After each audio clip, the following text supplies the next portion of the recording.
Welcome back, dear viewers. You're still watching Nile Cruise on Nile TV, and in this segment, dear viewers, we have with us a very important guest. In 2019 represents a remarkable year in the lives of millions of Egyptians, as President Abdel Fattah al-Sisi gave the go-ahead of the Decent Life, or in Arabic, Hayah Karima, an initiative to improve the living standards in thousands of Egyptian villages, especially for the needy people. Decent Life initiative, which first mooted at one of the youth forums, is now moving ahead to be an icon of the new Republic of Egypt. It is deemed as a mega national project serving the 17 United Nations Sustainable Development Goals. Decent Life initiative is an idea proposed by ambitious youths to the president during one of the youth forums. Believing in this idea and its viability, we have in this segment, dear viewers, a very important guest, which shed more light, of course, on this very important issue, which is one of the main and very constructive issues that we are tackling, or under the auspices of President Abdel Fattah al-Sisi nowadays. We are honored to host our prominent guest, Asil Eldin. A very good day, and it's a pleasure to have you with us in today's episode of Nile Thank News. you. Pleasure being here. Thank you, Asil, for joining us. And Asil is a marketing executive, and she is part of an NGO who helps implement the Hayah Karima, or Decent Life initiative. So, Asil, first of all, how do you see the state's keenness on improving living conditions for the neediest rural villages in Egypt? I think the President Abdel Fattah al-Sisi is doing a great job currently with the Hayah Karima initiative. It's developing a lot of villages that are in need, and us as an NGO, Life Makers Foundation, we're supporting in terms of the execution of the project, in terms of education, in terms of health, in terms of the environment. And yeah, that's Okay, basically. Asil, in this initiative, there are various entities working to provide better conditions in different sectors, of course. How to boost the harmony among these entities to reach the aimed goal? I think through the Ministry of Social Solidarity, they're already providing us with all the data that we need, and they're creating some sort of a harmony among NGOs, and we're always trying to share the knowledge and share the practices that we use in terms of implementing such projects. So we encourage fellow NGOs to share with us what they do, and we also share our practices. So at the end, we're all working under the same umbrella of the social development. So I think the ministry plays an important role in supporting them. Right. So, Asil, as the state tends to digitalization, what about creating a network with sharing data among the NGOs to be able to reach the neediest people? I think this is a great idea. Actually, we're currently working in Life Makers Foundation to support the idea of digitalization. We introduced the first touchscreens for donations. So now there's a new aspect in terms of donating. We no longer go to a booth. It's more of all digitalized through a touchscreen that is available in multiple shopping centers. And we encourage fellow NGOs to follow this practice as well, because now at the current COVID pandemic, it's always better to avoid contact, and it's always better to follow this practice. Okay, the initiative aimed at expanding e-payments machines, installing 1,000 ATM machines inside postal offices, and developing the agriculture bank's branches. It's also aimed at opening economic banking accounts for craftsmen and small businesses, in addition to expanding the, of course, issuance of Visa prepaid cards. And you're going to be telling us more about Visa prepaid cards, because I've never heard of it. And how do you view this? Well, I think now the government is trying to provide support to those who are still opening their businesses, and throughout the small and medium enterprises that we're supporting in terms of giving them the tools to create. And this is a very good initiative in terms of helping them to have all the tools that they need, in terms of having their own bank account, in terms of going through all the process as similar to as anyone who's opening their own business. They want them to have the similar experience, and they want them to go through the full experience. And currently, Life Makers Foundation, we're working on digitalizing the idea of donating. So we're also providing beneficiaries with a code, and they use this code to go to supermarkets and get whatever they need, and if they want to buy clothes, if they want to buy whatever. So we're kind of trying to leave the old idea of donating and to leave the old idea of just giving them a box of the stuff that we selected. However, we're giving them the luxury to choose whatever they want. Right.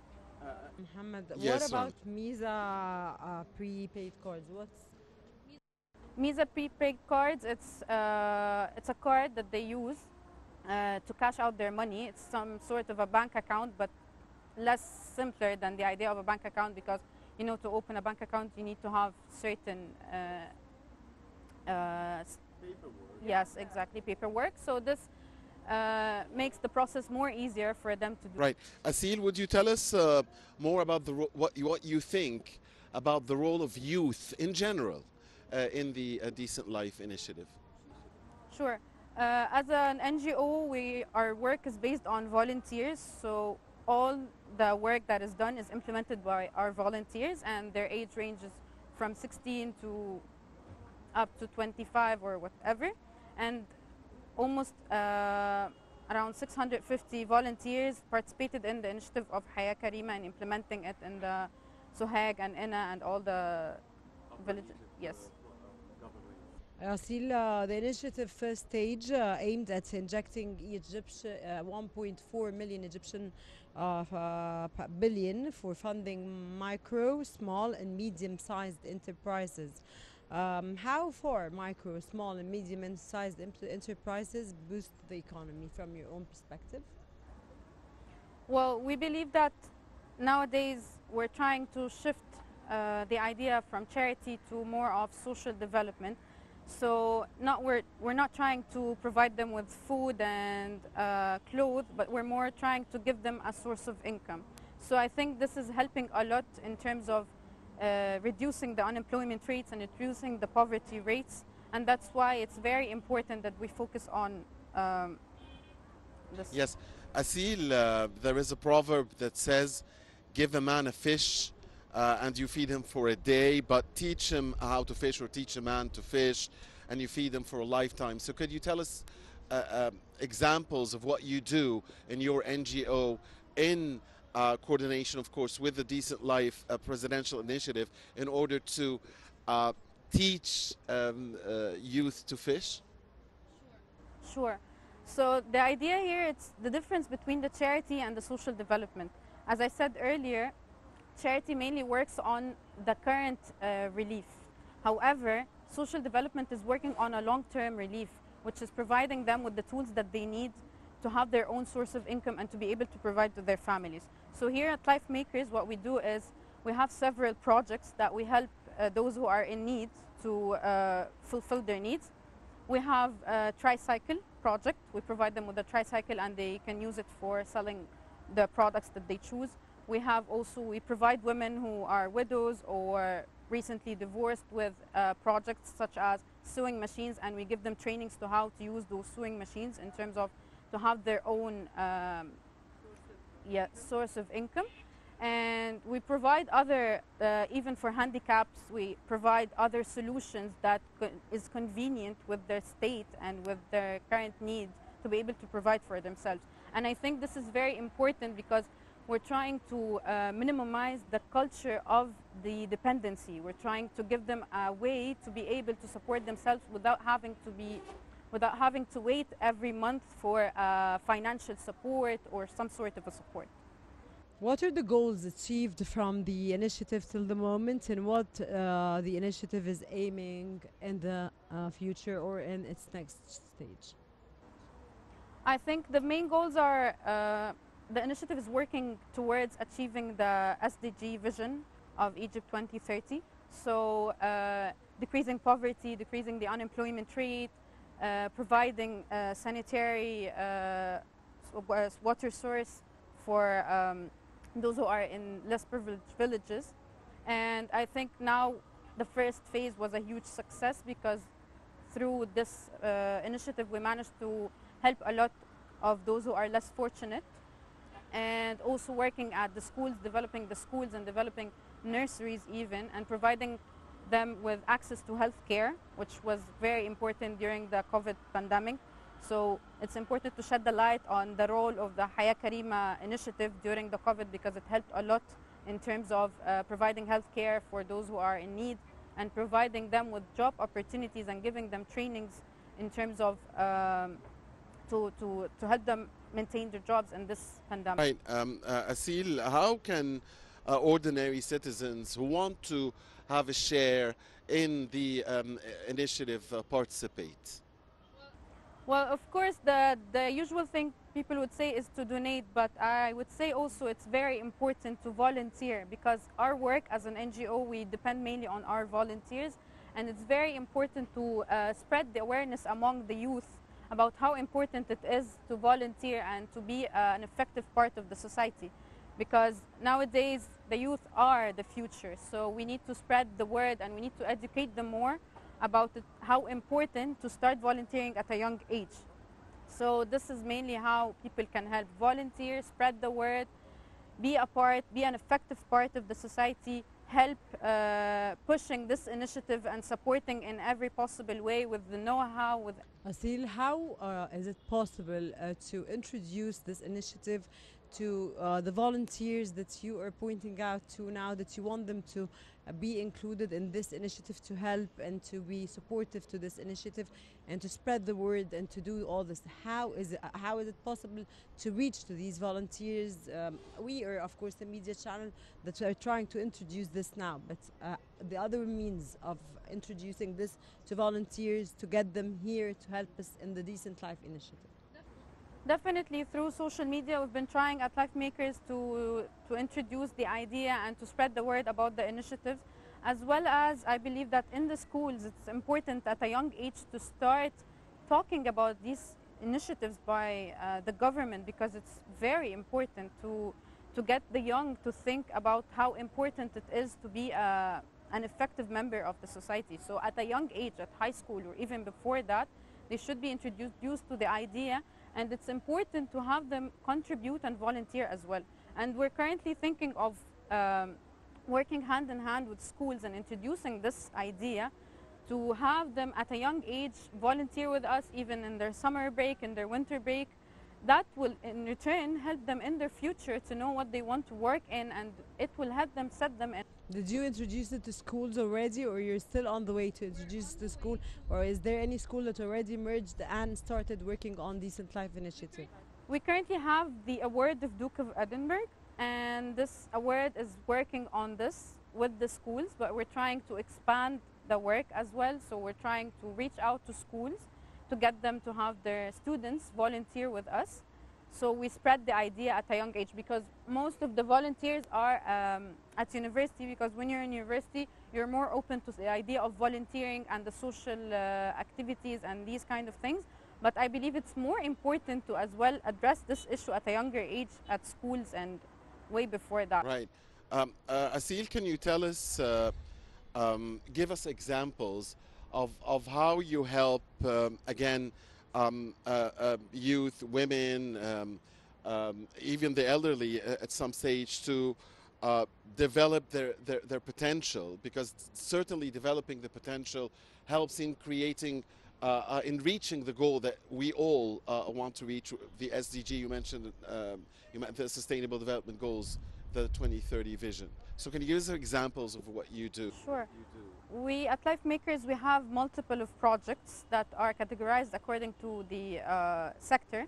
So we work in the field of education, and we have multiple projects. We have projects we helped young generation to be able to work on the AI and give them trainings in terms of artificial intelligence, and to help them be able to know that.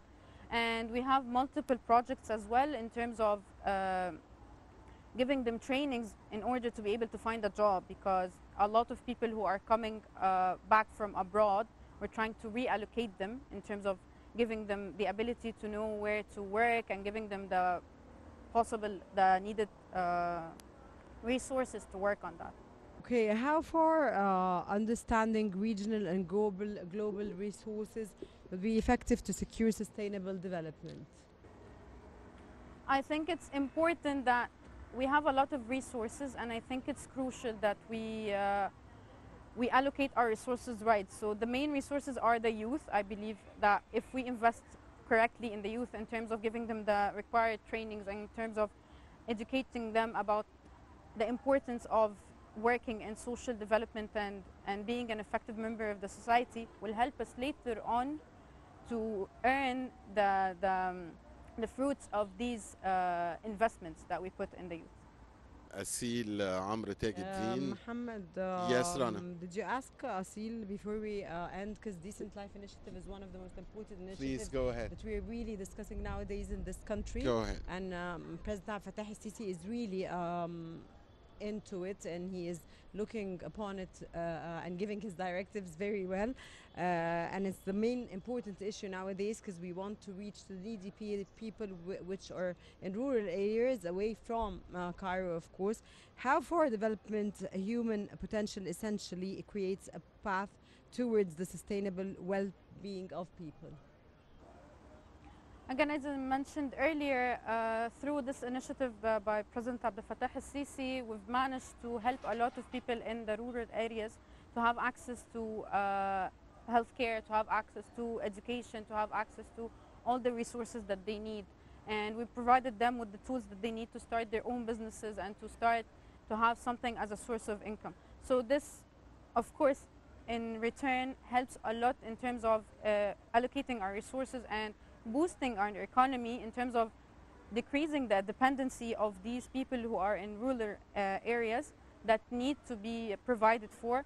Now that they have their own source of income and they have continuous checkups with us and they have continuous trainings, they're able to work on. How do you foresee the cooperation between non-governmental organizations as volunteers in this initiative, in this very important initiative? And do they cooperate together as non-governmental organizations? Well, the main source is the Haya Karima initiative. So us as NGOs, we work hand in hand in implementing the projects that are given to us by Haya Karima. So we mainly try to cooperate as much as we could, and hopefully spreading this positive impact and supporting this great initiative by the President. And I think we're doing a great job so far. We commend your efforts, Asil, and your NGO's efforts. Thank you very much, Asil Amr Tajuddin from the Life Makers NGO, which helps in implementing the presidential initiative Haya Karima or Decent Life. Thank you, Asil. Thank you so much, Asil, for joining us. Asil Tajuddin, in this segment. Thank you so much for the informative knowledge you gave us about Decent Life Initiative, of course, and the NGO's help towards this. Thank you, dear viewers. Stay tuned. We'll be back again. You're still watching Nile Cruise on Nile TV.